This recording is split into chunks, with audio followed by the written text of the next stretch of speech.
I'm excited to see what God has for me, what God has planned. I'm excited to learn more about Him. To learn more about Him, to be taught, to be admonished, to be corrected if needs be, but mostly to be encouraged in my relationship with Him. And that's what we're here for. That's what we want to do. We want to encourage you in your relationship with Him. We want you to take an honest and hard look at your life and then take a step back and make the changes necessary. But you've got to do it. No one can make you do anything. You have to do it because you want to do it. If you're doing things for an external reason for somebody or something, then when you start to do that, what you're going to happen is you're going to tend to resent that thing or that person that is motivating you or pushing you. You've got to do it because you want to do it.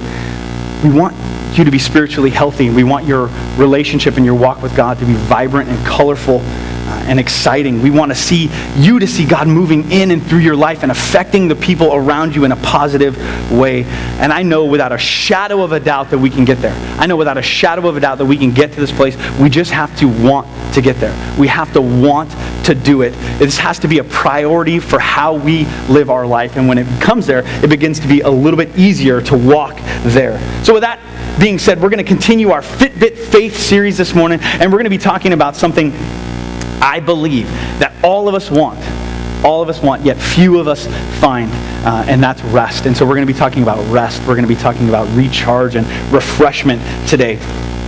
One of my favorite things about the Fitbit is the fact that it tracks your sleep. I mean, when I first got it, I was telling Jen, it tracks your sleep, it's amazing. And every day, I wake up and I'm like, yeah. But it tracks your sleep and how much sleep you're getting. But also what it does is it tracks your sleep cycle. So it tells you what type of sleep you're getting. So there's 3 type of sleep cycles that you go through in every night that your rest period. You hit these 3 cycles. And so we're going to talk about those because each one is important for your overall rest. You miss one of those sleep cycles and it's going to kind of hose you a little bit for the next day. And so we're going to talk about that today. So let's take a look at them, okay? The first one is REM sleep, R-E-M. Some of you older generation, I'm not talking about the band, Shiny Happy People, Losing My Religion. Did I just date myself? How many people in here know REM, the band, R-E-M? Okay, about half of you. Whew. All right, so no, I'm not talking about that. I'm talking about rapid eye movement. This is when you're asleep, right, and you totally look zombie creepy. Your eyes are closed, but your eyes are moving underneath your eyelids. Like rapidly, obviously rapid eye movement, right? This is perfectly normal. Completely okay. During this, your brain activity actually increases, your pulse quickens, and this is where you dream all of your dreams. This is where you dream, is in REM sleep. But you don't hit REM sleep till you've been asleep for about 90 minutes. That's when you really start to rock into it. It's essential in making and keeping memories. It's attributed to this fact because they say that it's important because during this phase of sleep, your brain makes these neural connections that are paramount for your well-being, both mentally and physically. And so that happens during this. See, if you miss this cycle of sleep, you're going to have a difficult time in attaining rest. You're going to have a very difficult time. And I equate this to God's yoke.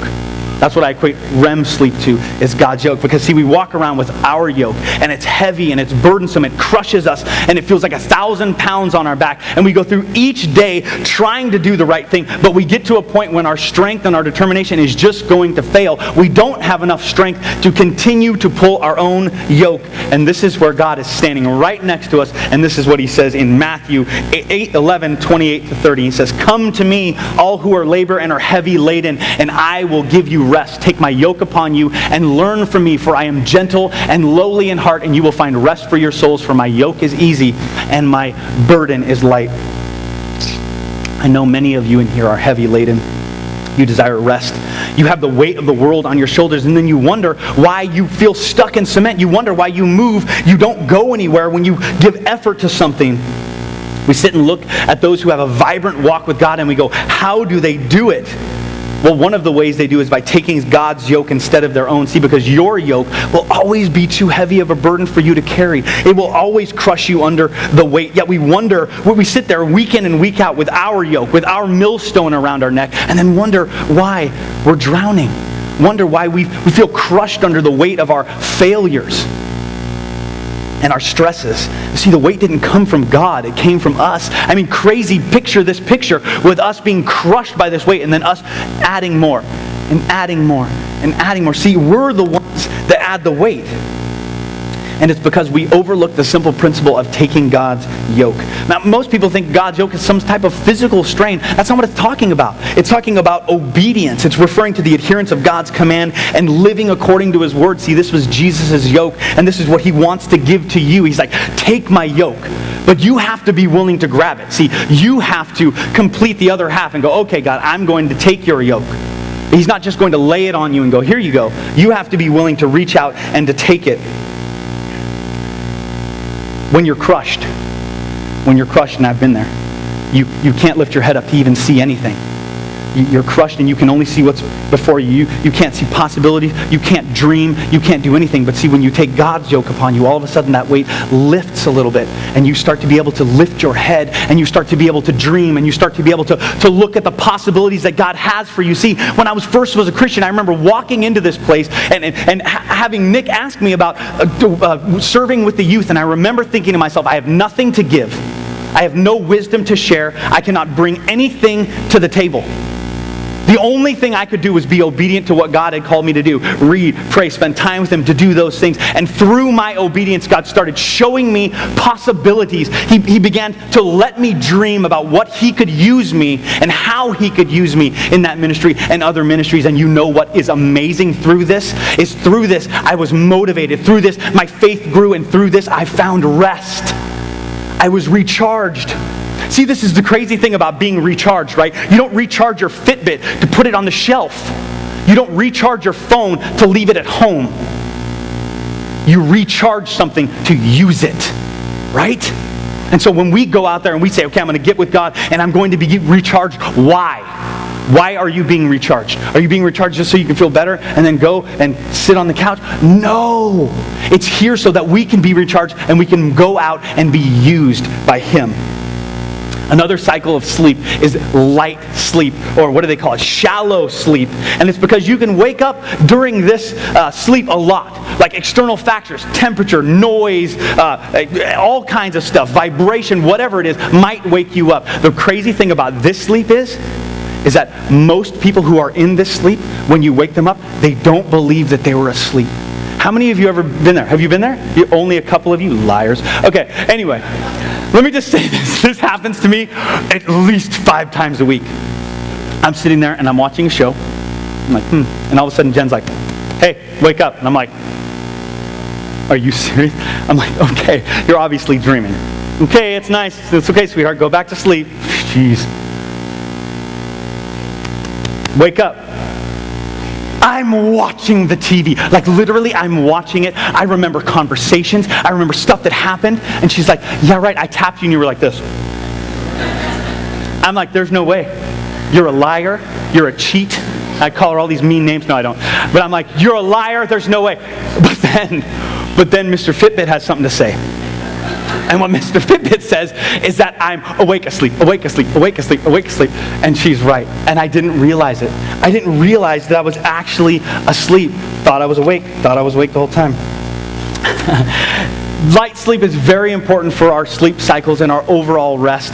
It's where we spend the bulk of our time, and it's where our memory is backed up. It's insanely important for learning. Why? Because this is where your short-term memory is transferred to your long-term memory. Because if we spent our time in short-term memory, we'd be like that dude from Memento, who's like walking around like this and can't remember anything. Like, we would not be able to do anything. So during this time of our sleep is where we take all that important information and we go, we're going to need this for later. We're going to need this for later. So we back it up and we store it there. So it's essential for learning. And I think of this as God's presence. I look at light sleep like God's presence. It's where we should spend the majority of our time if we're looking for rest. We should seek out those opportunities to rest in his presence. He goes before us. His Spirit indwells us and helps us to understand. Do you understand that his Spirit within you actually gives you the ability to comprehend and learn his word? If you didn't have it, you wouldn't be able to understand this. You would not be able to learn and understand this. And we wouldn't be able to take that information that we've learned and transfer it into practical application in our lives. This is what the Spirit of God within you does. It is immensely important for us to learn to rest in the presence of God. It says in Exodus 33:14, and he says, my presence will go with you and I will give you rest. This is God speaking to Moses. Moses is on Mount Sinai and he's like, okay, what are we going to do? And he's like, you got to go. Can't stay here. You've got to go. But don't worry, I'm going to go with you. My presence will be there, and you will have rest. See, the Israelites are out in the wilderness. They're out of slavery, and that's cool. But then kind of everything's up in the air, and they don't really know what's going on. It's kind of a tumultuous situation right now. And he's going, no matter what, where you find yourself, understand that if I go with you and where I am, you will get rest no matter what situation you find yourself in. So what does it mean to rest in the presence of God? See, it's an amazing thing, the presence of God, because it can take people's outlook and completely transform their thinking and leave them with a peace that they cannot find at their own. We see the presence of God wash over this place, and it just leaves people destroyed. It's amazing what the presence of God can do, because it can take that perspective and completely shift it.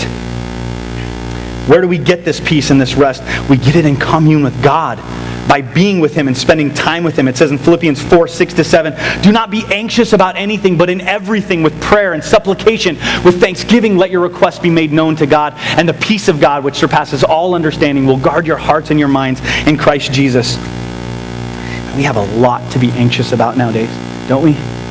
Many of you know, and some of you don't, but I've struggled with anxiety over the last couple months, and I've sought treatment for that.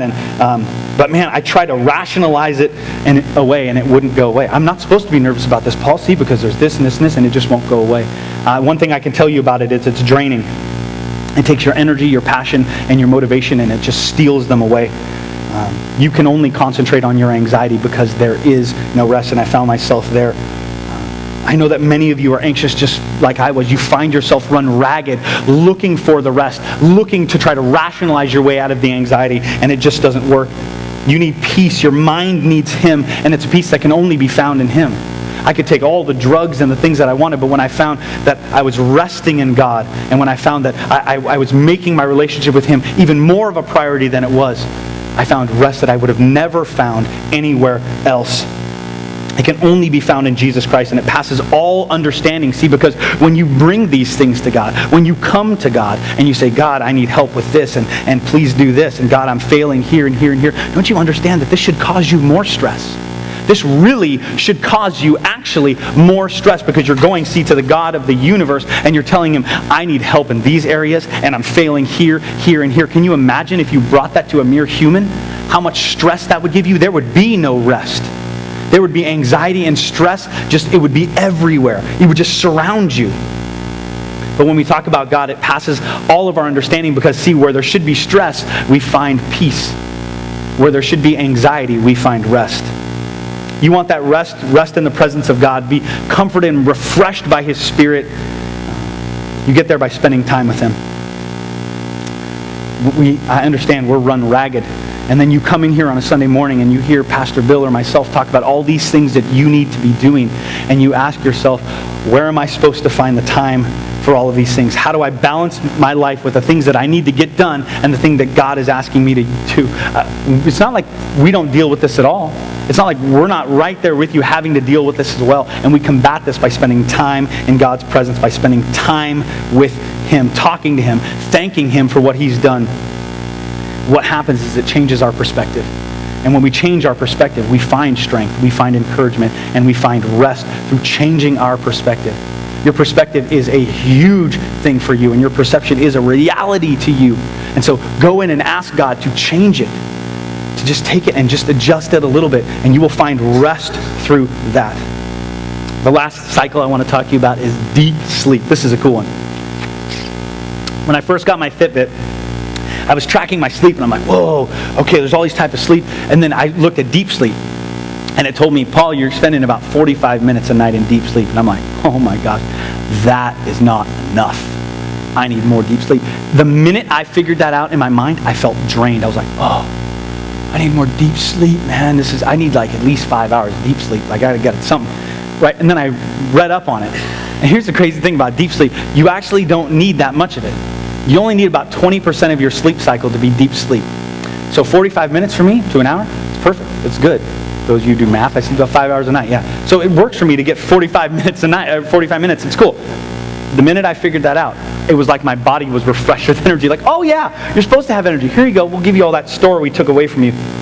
But see, this is where all your energy goes in deep sleep, recharging your batteries, cleaning your kidneys, your organs detox, cells are replaced, wounds heal, muscle builds up.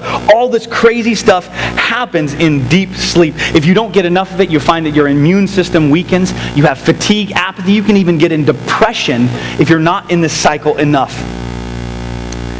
It functions to restore us physically and mentally, but unfortunately our access to this sleep is limited by outside factors. So if you're stressed out, you're probably not going to get a lot of deep sleep. If you have sleep interruptions, like Brandon and Kelly probably are going through right now with their newborn, they're probably not getting a lot of deep sleep because their sleep is interrupted all the time. Aging, so if you're a little more seasoned, you might find it harder to get into deep sleep. And then if you're on prescription drugs or any kind of other things, you might find it hard to get into deep sleep. So these are outside influences that can affect our access to it, might stop us from getting there. The crazy part about deep sleep is when you're in deep sleep, you're completely still. You don't move. You're not like moving around. You are completely still, like dead, which is crazy, right? Just slow breathing, just still. When we're still before God, when we slow down before Him, He's exalted. We find rest in this place. We are regenerated, we are healed, and we are built up when we are still before Him. This is a practice that is immensely important in our walk with God, and one that I think most of us just simply overlook. We're just like, okay, well, I'm here and I'm spending time with God, I'm doing this and this and this. How much have you just stopped? How much have you just rested in Him, saying, I'm just going to be still before you? God talks about it in Psalms. He says in Psalm 46, it says, be still and know that I am God. I will be exalted among the nations. I will be exalted in the earth. God wants you to be still before Him, but in this stillness, He's not asking you to be like a stone, unconcerned with anything. God's asking you not to fear, not to be worried, not to be stressed, not to be restless or anxious, but to ponder His character in this, to know Him and to know that He is for you. To know Him and to know who He is might help to alleviate some of those stresses for you. It might help to alleviate that fight or flight mechanism that we have when we get anxious. We get nervous. We get this, and God helps to alleviate that. He quells that voice within you that's begging you to move, that's begging you to take your life into your own hands and to make the ends meet, where God might not be coming through for you. This voice inside you is going, do it yourself, do it yourself. And being still before God quiets that voice and says, no, I have to be still. I have to wait.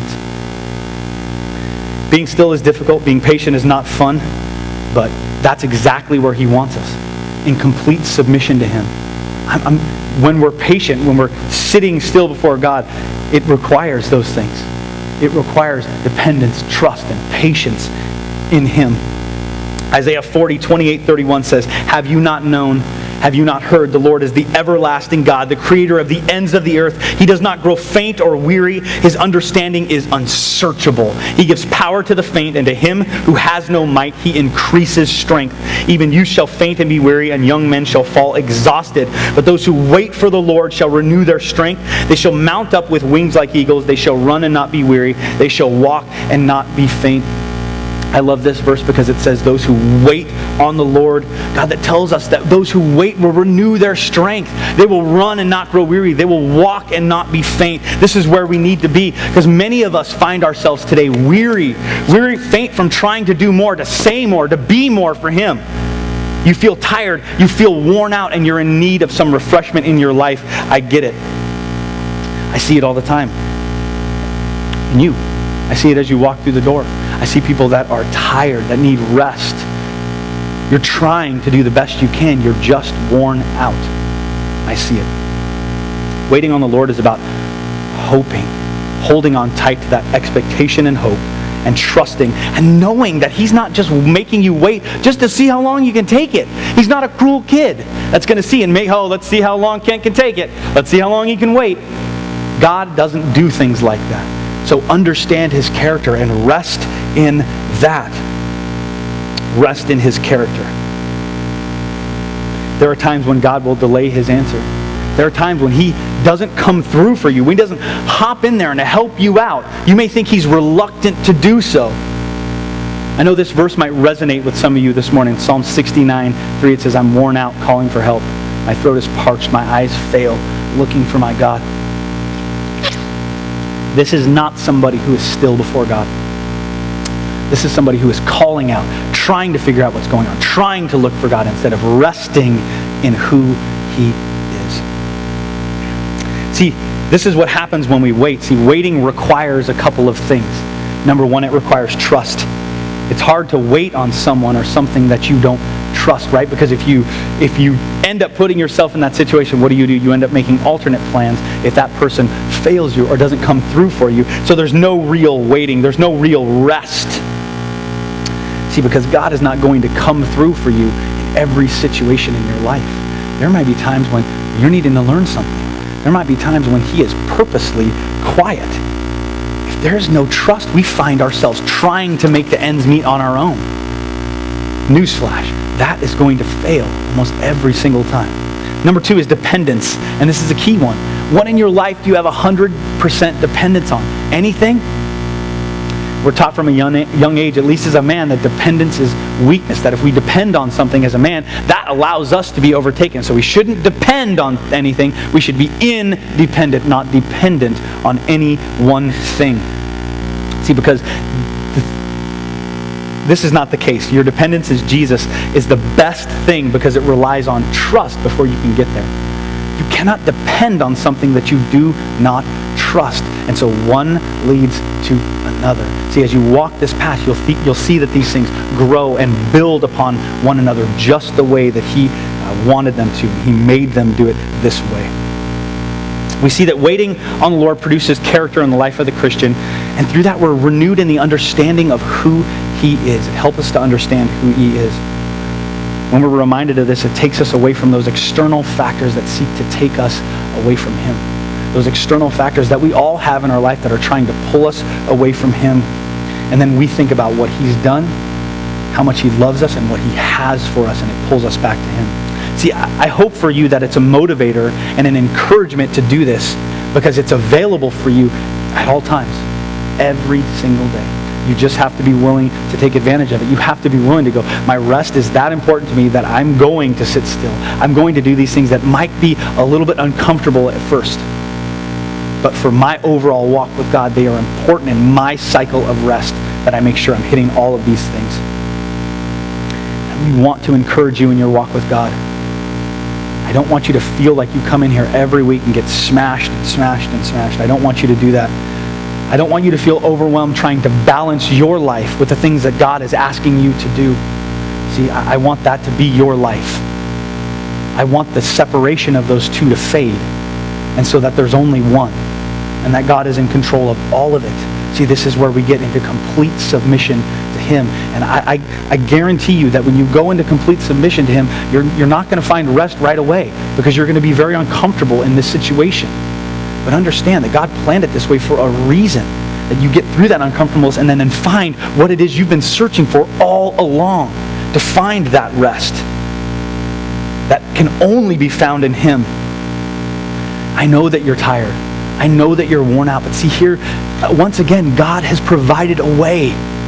He's provided a way for you to get that which you desire. And it's Him.